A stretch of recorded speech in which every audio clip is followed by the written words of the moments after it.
오늘 읽으신 성경 말씀은 창세기 49장 28절에서 33절까지입니다. 이들은 모두 이스라엘의 12지파이다. 이와 같이 그들의 아버지가 그들에게 말하고 그들을 축복하였으니 곧 그들 각 사람의 분량대로 축복했다. 야곱이 아들들에게 명하여 이르되 내가 내 조상에게로 돌아가리니 나를 햇사람 에브론의 밭에 있는 굴에 우리 선조와 함께 장사하라. 이 굴은 가나안 땅 마므레 앞 막벨라 밭에 있는 것이다. 아브라함이 햇사람 에브론에게서 밭과 함께 사서 그의 매장지를 삼았으므로 아브라함과 그의 아내 사라가 거기 장사되었고 이삭과 그의 아내 리브가도 거기 장사되었으며 나도 레아를 그곳에 장사 지냈다. 이 밭과 거기 있는 굴은 햇사람에게서 산 것이다. 야곱이 아들들에게 명하기를 마치고 그 발을 침상에 모으고 숨을 거두니 그의 조상에게로 돌아갔다. 당신은 육신과 영혼의 차이가 무엇이라고 생각하십니까? 그건 계속 성장할 수 있다는 것과 더 이상 성장할 수 없다는 것의 차이가 아닐까요? 보십시다. 우리의 육신은 세월이 흐르면 낡아집니다. 그리고 마침내 소멸해 버려요.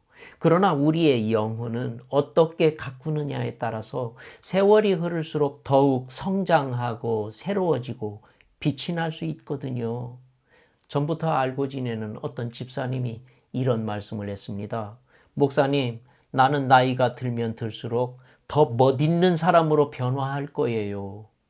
그 말이 나에게는 이렇게 들리더라고요. 목사님, 나는 계속 성장하겠습니다. 살아있는 한 나는 계속 성장할 겁니다. 그 말을 들으면서 나는 이렇게 생각했습니다. 그렇지, 나도 그렇게 살아야지. 인생의 연륜이 쌓이면 쌓일수록 더 성숙한 인격자가 돼야지. 인간은 성장하는 존재입니다. 성장하기 때문에 우리는 어린 시절의 잘못을 반복하지 않습니다. 성장하기 때문에 지금은 불가능해 보이는 꿈도 언젠가는 이룰 수 있어요. 자신을 살펴보세요. 얼마나 약점과 결함이 많습니까? 날마다 얼마나 많은 실수를 저지르고 있습니까? 자신을 바라보면 한심할 때가 한두 번이 아니거든요. 그럼에도 불구하고 우리가 낙담하지 않는 이유는 우리가 성장하고 새로워질 수 있기 때문입니다. 인간이 만약 성장하지 않는다면 그것은 불행한 일입니다. 우리는 갓 태어난 어린아이의 천사와 같은 모습을 좋아하지만 만약 그 아이가 성장하지 않는다면 그건 슬픈 일입니다. 우리 영혼도 마찬가지예요. 우리의 영혼이 어린이의 수준에 머물고 있다면 그것은 불행입니다. 영혼이 어린애 상태에 정지되어 있다면 아무리 신앙생활을 오래 했다 한들 그게 무슨 의미가 있겠습니까? 바울은 이것을 알고 있었어요. 그래서 이렇게 말했거든요. 우리는 이제부터 어린아이가 되지 말자. 예수님에게 이르기까지 자라자. 우리가 성장할 것을 촉구하는 바울의 간절한 마음이 이 말 속에서 느껴지지 않습니까? 바울은 또 이렇게 말했어요. 우리의 겉사람은 낡아지나 우리의 속사람은 날로 새로워진다. 겉사람은 성장이 멈추고 노쇠하지만 속사람은 계속 성장할 수 있다는 말이거든요. 우리의 속사람이 성장해서 예수님을 닮아가자는 거예요. 그렇기 때문에 우리에게는 희망이 있는 것입니다. 형제자매님, 현재 자신의 모습이 너무나 초라하다고 생각하지 않습니까? 실망하지 마세요. 자주 넘어진다고 자신을 너무 책망하지도 마세요. 어제보다 오늘, 그리고 오늘보다 내일 더 성장하면 되잖아요. 그래서 언젠가는 예수님을 닮은 사람이 되면 되잖아요. 포기하지 말고 노력합시다. 언젠가는 우리도 하나님이 기뻐하시는 신실한 크리스천이 될 수 있어요. 주님이 십자가를 지신 것처럼 나도 십자가를 지고 주님을 따를 수 있어요. 우리의 연약함을 아시는 성령님께서 우리를 돕고 계십니다. 나 스스로의 힘으로는 예수님을 절대로 닮을 수 없지만 성령님이 도우시면 우리는 예수님 닮은 사람이 될 수 있습니다. 우리가 예수님 앞에 가서 서는 그날까지 계속해서 예수님을 닮아가기를 소망합니다. 창세기에 등장하는 인물 중에 그 사람의 이름이 가장 빈번하게 언급된 사람이 누굴까요? 야곱입니다. 창세기에 야곱이란 이름이 178번 나옵니다.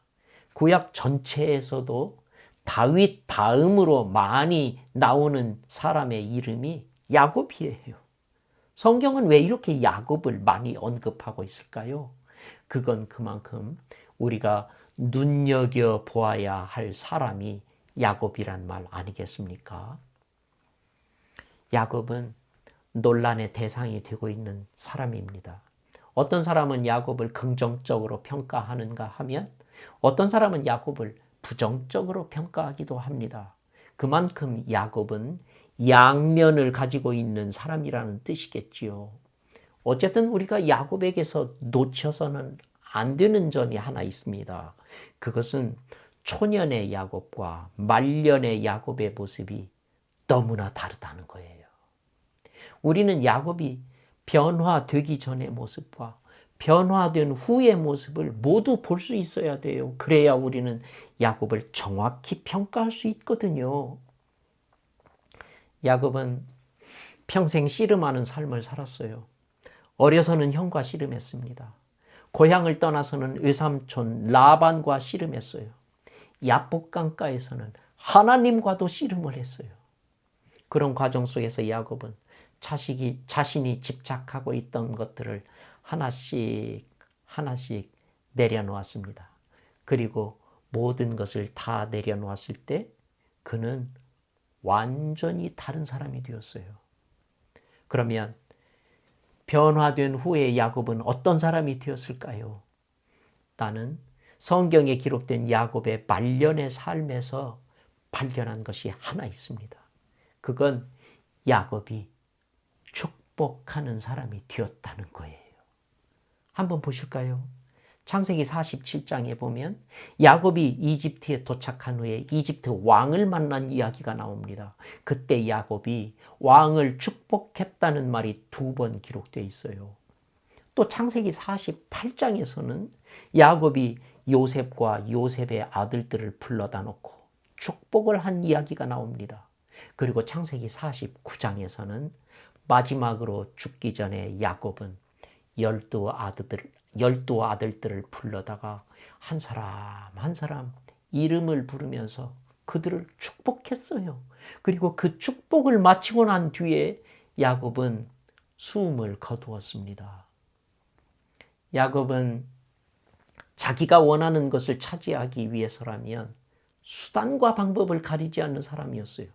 그러나 모든 것을 내려놓은 후에 그는 축복하는 사람으로 바뀌었어요. 창세기 47장 이전에는 야곱이 누군가를 축복했다는 기록이 전혀 없습니다. 그는 오직 씨름에만 몰두해 왔던 것이지요. 그러나 그의 말년의 모습은 축복하는 사람의 모습입니다. 하나님이 야곱에게서 원하신 것은 바로 이것이었거든요. 축복하는 사람을 만들려고 하나님은 야곱을 계속 훈련시키셨던 겁니다. 그리고 그 훈련을 통해서 야곱은 마침내 축복하는 사람으로 변화했던 거예요. 사람이 성숙한다는 것은 무엇을 가리키는 걸까요? 사람이 성숙한다는 것은 씨름하는 사람에서 축복하는 사람으로 변화된다는 것을 가리키는 것 아닐까요? 성숙한 크리스천의 모습은 축복하는 사람의 모습이니까요. 하나님은 우리가 씨름하는 사람에서 축복하는 사람으로 변화하기를 원하고 계십니다. 형제자매님은 지금 무엇에 집착하고 있습니까? 모두 내려놓으십시다. 이제는 우리 주변에 있는 모든 이들을 축복하면서 사십시다. 그 길이 예수님이 가신 길이고 그 길이 우리가 가야 할 길인 것입니다. 축복하는 사람이 된다는 건 물론 쉬운 일이 아닙니다. 집착하던 것을 다 내려놓으려면 아픔이 따르니까요. 자기를 쳐서 복종시키기가 얼마나 고통스럽습니까? 그러나 포기하지 마세요. 성령님이 함께 계셔서 우리를 돕고 계십니다. 도우시는 성령님을 의지하고 결단하고 내려놓을 때 우리는 축복하는 사람으로 변화할 것입니다. 축복하는 사람이 되었을 때 우리 마음에는 하나님이 주시는 참 자유와 평안이 가득하게 됩니다. 우리 모두 축복하는 사람이 됨으로써 하나님의 자유와 평안을 마음껏 누리게 될 수 있기를 소망합니다. 야곱의 말년에서 우리는 또 하나의 변화를 발견합니다. 그것은 야곱이 비전의 사람이었다는 거예요. 창세기 28장에 보면 야곱이 형을 피해서 도망치다가 베델에서 돌베개를 패고 잡니다. 그때 하나님이 나타나셔서 야곱에게 말씀하셨어요. 네가 누워있는 땅을 내가 너와 네 자손에게 주겠다. 네 자손이 땅에 티끌같이 뛰어서 동서남북으로 퍼져나갈 것이고 땅의 모든 민족이 너와 네 자손으로 말미암아 복을 받을 것이다. 그때 하나님은 야곱에게 가나안 땅의 비전을 주고 계셨어요. 하나님은 야곱의 12아들을 통해서 12지파를 세우고 이 12지파를 통해서 히브리 민족을 탄생시키고 또 히브리 민족을 통해서 이스라엘을 세우고 이스라엘을 통해서 세계 모든 민족이 복을 받게 하려고 계획하셨단 말입니다. 이것이 하나님의 비전이었어요. 그런데 지금까지 야곱이 살아온 삶을 한번 살펴보십시다. 이 비전을 이루기 위해서 야곱이 무엇이라도 했던 적이 있습니까? 아니요. 지금까지 야곱은 그렇게 살지 못했어요. 그의 삶은 온통 자기 자신에 관련된 것뿐이었어요. 자기 중심적인 삶을 살았단 말입니다. 하지만 말년의 야곱은 바뀌었어요. 그는 하나님의 비전을 위해서 그의 남은 여생을 살았으니까요. 창세기 47장에 보면 야곱이 요셉을 불러서 맹세를 시킵니다. 이집트에 나를 장사하지 말고 조상의 묘지에 장사 지내겠다고 맹세해라. 또 창세기 49장에서 야곱은 자손들을 축복한 뒤에 다시 한번 이런 명령을 내립니다. 나를 막벨라 굴에 있는 우리 조상의 묘지에 장사해라. 야곱이 왜 이런 말을 하는 겁니까? 이집트에는 그를 장사 지낼 묘지가 없는 겁니까? 그가 가나안 땅에 묻히면 어떻고 이집트 땅에 묻히면 어떻습니까? 무슨 차이가 있습니까? 그런데 왜 야곱은 자신을 구태여 가나안 땅 막벨라에 장사 지내라고 말하는 것입니까? 창세기 47장 27절에 보면 이스라엘 족속이 애굽 고센 땅에 거주하며 거기서 생업을 얻어 생육하고 번성하였다고 기록하고 있어요. 그때 야곱의 후손들은 문명이 발달한 이집트, 비옥한 땅 이집트, 살기 좋은 땅 이집트에서 생육하고 번성하고 있었어요. 그런데 야곱은 이렇게 말하고 있거든요.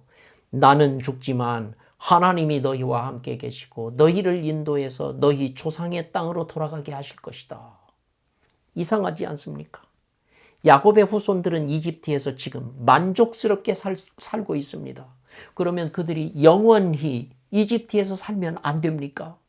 그런데 왜 야곱은 그의 후손들이 가나안으로 돌아가야 한다고 말하는 겁니까? 하나님이 주신 비전 때문에.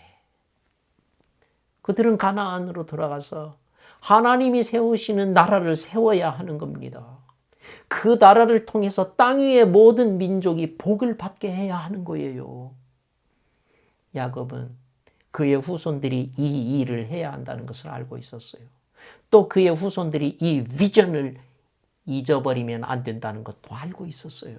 그래서 그는 죽을 때까지도 후손들에게 가나안의 비전을 강조하고 있었던 겁니다. 이곳은 너희들이 영원히 살 곳이 아니다. 너희들은 가나안으로 돌아가서 온 세상에 복이 될 나라를 세워야 한다. 야곱은 자신이 물려줄 수 있는 가장 위대한 유산을 후손들에게 물려주고 죽었어요. 야곱의 유산은 오늘날 우리에게도 그대로 살아 있습니다. 우리는 세상에 발을 딛고 살아갑니다. 그러나 우리의 소속은 이곳에 있지 않습니다. 우리가 세상에서 아무리 번창한다 해도 이곳은 우리가 영원히 머물 곳이 아닙니다. 우리의 시민권은 하나님 나라에 있어요. 크리스천의 비전은 이 땅 위에 있지 않고 이 세상에 있지 않고 하나님 나라에 있단 말입니다. 예수님은 하나님 나라를 세우기 위해서 세상에 오셨어요. 때가 찼고 하나님 나라가 가까이 왔으니 회개하고 복음을 믿으라. 예수님은 우리를 통해서 하나님의 나라를 세우기를 원하셨어요. 그래서 주님이 이렇게 말씀하시지 않았습니까? 오직 성령이 너희에게 임하시면 너희가 권능을 받고 예루살렘과 온 유대와 사마리아와 땅끝까지 이르러 내 증인이 되리라. 바로 이것이 예수님이 우리에게 주신 하나님 나라의 비전이에요. 우리가 복음을 땅끝까지 전하고 모든 민족이 하나님께로 돌아올 때 하나님의 나라가 이 땅 위에 세워지는 것입니다. 형제자매님, 당신은 비전의 사람입니까? 크리스천들은 하나님 나라의 비전을 위해서 살아갑니다. 하나님 나라의 비전을 가슴에 새기고 이 비전을 위해서 우리 함께 헌신해 보시지 않겠습니까? 비전의 사람으로서 이 땅에 하나님 나라의 비전을 충성스럽게 이루어가는 당신이 되기를 축복합니다. 그리고 우리의 후손들이 이 비전을 잊지 않고 대대로 이어가게 하실 수 있기를 바랍니다. 우리가 우리의 후손들에게 물려줄 수 있는 가장 위대한 유산은 바로 이것입니다. 하나님, 집착하고 부딪히면서 치열하게 살아가는 우리를 불쌍히 여겨주십시오. 모든 것을 내려놓고 모든 일을 축복하는 사람으로 살고 싶습니다. 성령님, 우리가 변화하도록 도와주십시오. 주님, 우리는 비전의 사람이 되어서 하나님 나라의 비전을 이루고 이 비전을 후손들에게 물려주고 싶습니다. 하나님이 주신 비전을 망각하지 않도록 언제나 우리를 깨우쳐 주십시오. 예수님의 이름으로 기도하오며 예수 그리스도의 은혜와 하나님의 사랑과 성령의 교통하심이 축복하는 사람, 그리고 비전의 사람으로 살기로 다짐하는 성도들과 그 자녀들 위에, 그리고 믿음의 가족 공동체 위에 함께 하시기를 축복하며 기도합니다. 아멘.